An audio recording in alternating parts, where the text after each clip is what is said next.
Hello everybody, welcome to the Eternal Patch Breakdown. My name is Pojo, and today we're going to be talking about Vargo Redclaw, the new card that has just been announced as part of the campaign that's coming out. It's called Homecoming, and it is going to be continuing the storyline of Defiance. Basically, I think it's going to be chronicling something along the lines of Svecha arriving in Kosul, and maybe even like all of the good like revolution stuff that happens. I hope a lot of cool things happen, because there's been some like sort of ground being tread in the story or ground being not a lot of stuff has been happening in the story so far.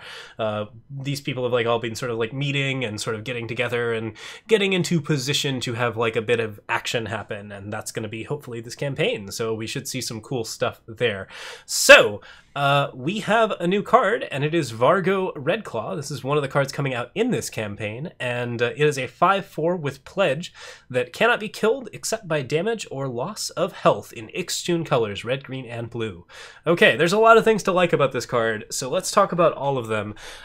First things first, I actually think that Pledge ability is great. Red, green, blue is a faction that kind of needs a little bit of fixing to get some things across. Like, we have a lot of cards that are pretty good in like double green in particular. There's some really good stuff at high power points around like 3 or 4, or around like even as low as 2, that requires you to have a decent amount of influence, and having some good pledge cards allows you to basically have a little bit of extra oomph in your deck while also allowing you to fix for those power and set up for 4-drops like Vargo, which is good stuff. Like, I'm certainly happy to see some cool Ixtun stuff going on. Secondly, like, I think that as far as like an Ixtun card goes, this is a really strong one, and that is primarily because of that cannot be killed text. So there's a lot of things that this talks about, or a lot of things that this means, and we'll talk about sort of a lot of the different interactions that are going on here. So Vargo can't die to sacrifice effects. It's not even considered a valid target for sacrifice. You can't devour it. You can't sacrifice it to Vara to make Vara not be a 3/4. You cannot sacrifice it to any type of effect, like if you have, for example, too many cards. Like if you somehow manage to Quicksilver Mirror yourself 12 Vargo Redclaws, you won't be able to play cards on your board ever again, because you can't sacrifice Vargo at all. So like basically like you have to you cannot kill Vargo in any way that doesn't actually involve damaging the unit with something else. That being said, it does die to deadly damage. So if you are going to run it into a Vara Fate Touched, or sorry, a Vara Vengeance Seeker, or a like unseen Ripclaw Assassin, Rip Knife Assassin. Oh my goodness, card names are not with me today.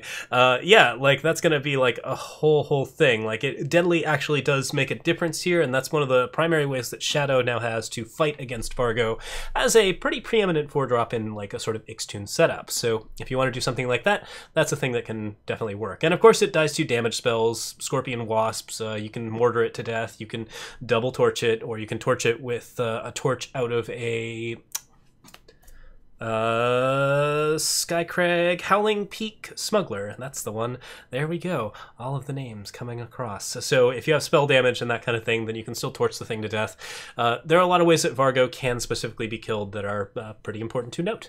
Okay, that being said, like, this card is still really hard to kill, and part of the reason for that is that there are actually plenty of ways to keep Vargo alive in situations where it would otherwise be dead. The most common thing is that like Vargo is a card that is mostly going to be like sort of threatening to trade with you, and since it's only able to do the only way it's actually able to make any headway, or that you're able to make any headway against it, is to trade with it, you're going to be tempted to trade with this card quite a bit. But Ixtun is a color that has access to Finest Hour, it has access to Vanquisher's Blade, and it has access to Display of Honor, a card that gets 100 times better when you have Vargo Redclaw out on the field, because with the +4/+4 and the lifesteal, like, that card just becomes like ridiculous nonsense. Like, this thing can mostly be dealt with once it's actually big on the board by being chumped and by being like basically permafrosted or in some way removed in ways that don't actually like actively kill it. So unless there's like some really good ways to respond to Vargo, like there are a lot of decks that can actually just build out a good Vargo and basically win off of that. So this is a pretty high power card for adding in some like extra strength to the Ixtun deck, which at the moment doesn't have a particular lot of strength, and that's something that makes me very happy. I'm a big fan of Quinn and like sort of Quinn decks with Renown and a lot of that kind of stuff, but the 4-drop slot for that is a little bit weak. There's not a lot of cool stuff that you can do in these typical colors. healers, and this is something that I think like plays out really well. Also, Vargo is an amazing carrier for Vanquisher's Blade, which means that if you want to shut down Reanimator style lists and do other stuff to like very nasty control style lists that are doing pretty cheaty stuff, Vanquisher's Blade is now a much more powerful card because this card allows you to basically just throw the Vanquisher's Blade on Vargo. Now Vargo is a big card that actually trades with just about everything, and it kills their Vara Fate Touched, or sorry, their Vara Vengeance Seeker, either one, and then they can't bring anything back from the void until they kill Vargo, which if they are a shadow deck is really, really hard. So like Adjudicator's Gavel is sort of like the primary way of like sort of tossing things onto that deck that actually sticks, but now Vanquisher's Blade is a much stickier card that actually allows you to shut down void-based strategies a little bit more if you're playing an Ixtune-based deck. So that's something that's pretty cool about Vargo, and there's some cool stuff that's going on with that. You can also do like all sorts of things to make Vargo bigger. Vargo's primary weakness is that as a 5/4, it doesn't trade very well with most of the preeminent 4-drops in the set. Sandstorm Titan, Vargo dies to that, doesn't do anything good about it. Vara Fate Touch, not only can Vargo not be sacrificed to make Vara a 5/6, but Vara also is deadly and trades with Vargo without even like actually having to worry about Vargo at all. So yeah, like as far as things go, that's pretty bad news for Yushka's bear. Like this is just not going to work out for the sad little bear. But like if you can get this card bigger than your opponent's stuff, if you can make it invulnerable to damage, for example, there is a card called Endure that does it at least temporarily. You can also put a Regent's Blade on it, which would be, I think, the first time that Regent's Blade has ever been useful ever. But once you actually get that to happen, I think there's not really anything that you can do. At that point, the only thing that kills Vargo, like Regent's Blade and Peacekeepers, not Peacekeepers, but Linebreaker's Shield. Combine those two things, and then the only way to remove Vargo, I think, at that point is like Devouring Shadow. There's really not much you can do about it. It's just on the board forever, and there's a lot of nasty stuff. People have talked about Haunting Screaming this card a lot. That does work. You can Haunting Scream it, bring it back. It becomes a 5/4 with Scream and Charge, and then it doesn't sacrifice at the end of turn, so it's, you know, kind of okay. I would say it's not like a super useful thing to do with your time, but it's definitely not a bad idea. You can do some fun stuff with a Vargo that way. So yeah, some interesting stuff going on there. But yeah, like this card looks like it's just really strong power point for Ixtune decks in particular, and like it's gonna be one of the preeminent 4-drops to play in Ixtune, or at least that's my opinion of it. The fact that it doesn't trade very well with anything else means that you do really have to like kind of armor it up and use a lot of weapons and stuff, but like Ixtune is kind of specifically looking to play that strategy, and it just hasn't really been able to make it work with Display of Honor yet. Like now you can use Display of Honor combined with Vanquisher's Blade and a couple of other big things. Vargo is such a hard threat to actually kill, and it's like just not gonna be like wild. It's really kind of tricky. Oh yeah, it does die to Feeding Time, it does die to Transform effects. That will generally work, so. But if you want to play like some backlashes and stuff like that, that's definitely a possibility. So like I think that like playing some counter spells, playing some weapons on this card, there's some cool stuff that can happen here, and it seems like it's going to be really reasonable for slowing down sort of the shadow type setups where you have like a lot of interesting stuff going on that front. So yeah, it's a card that doesn't die to a lot of things.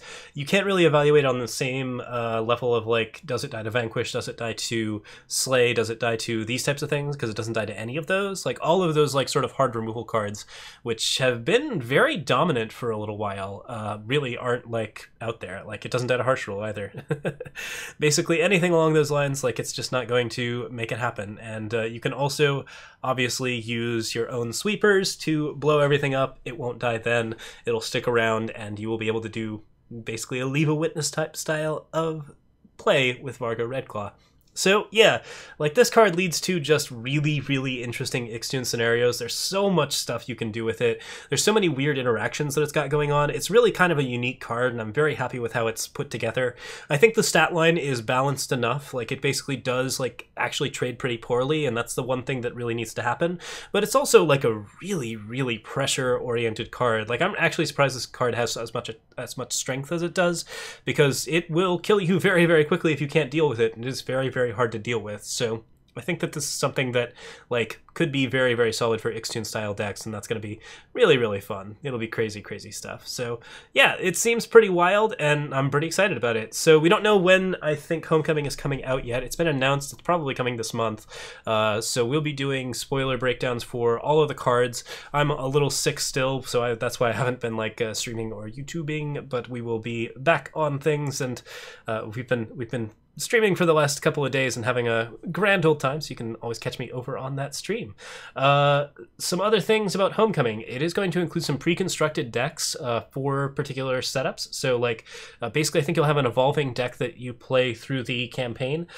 Could be interesting. I'm pretty excited to see how that plays out. It's kind of fun to take on campaigns with your own particular decks, but at the same time the challenge level of them is typically pretty low, so I'm curious to see how this is going to end up sort of encouraging like better interaction and encouraging like a more interesting style. We will see if that's going to be fun or not. I'm pretty excited.